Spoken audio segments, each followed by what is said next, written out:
sikreto ang mabubunyag. Ang susunod na programa ay rated PG. Ito ay nangangailangan ng patnubay at gabay ng magulang para sa mga batang manonood.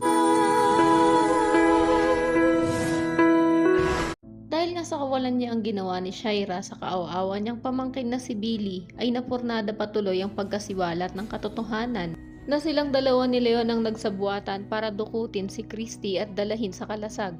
At sa ngayon nga ay hindi na muna masasabi ni Billy ang katotohanan dahil naparalisado na ang katawan niya at hindi na rin siya makapagsalita pa.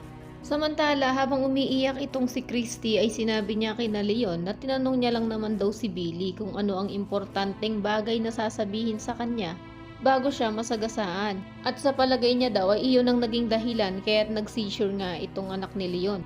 Mababakas naman sa mukha ni Leon ang labis na pag-aalala dahil matigas pala ang ulo nitong anak niya at pilit pa rin palang sasabihin kay Christy ang nalaman niya. Pero gayon pa man kahit na hindi kay Billy manggaling ang katotohanan ay may ibang sikreto naman na mabubunyag dito sa sikreto ni Leon. Dahil lilitaw nga ang nanay ni Billy na si Hannah o mas kilala bilang Tigre sa Kalasag at pupuntahan ang anak niya sa ospital. Isa din pala sa mga sikreto ni Leon ay kinasal pala siya dati kay Hannah at kasalukuyan pa ngang may bisa ang kasal nila. Kaya ito magiging hadlang upang hindi nga matuloy ang kasalang Christy at Leon.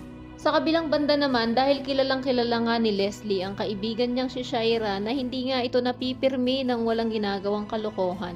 Kaya naman pilit niya nga itong pinaamin kung siya daw ba ang sumagasa kay Billy. Isa din kasi sa nakadagdag sa mga hinala niya ay nang mapansin niya nga ang kotse niya na hiniram ni Shaira na may mga damage. Habang tinatanong naman si Shaira nitong si Leslie ay titingin na lang siya sa mga mata ng kaibigan na naluluha. Ito na nga ang kumpirmasyon na siya talaga ang sumagasa kay Billy.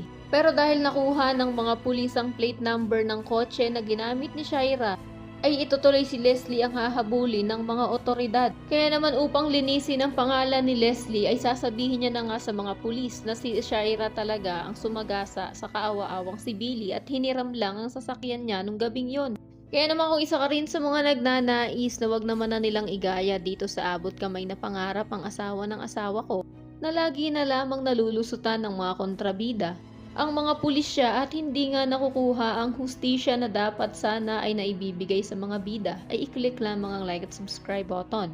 Maaari ka rin mag-iwan ng komento sa ibaba para sa iyong mga salubin at suwestyon. Maraming salamat sa iyong panonood.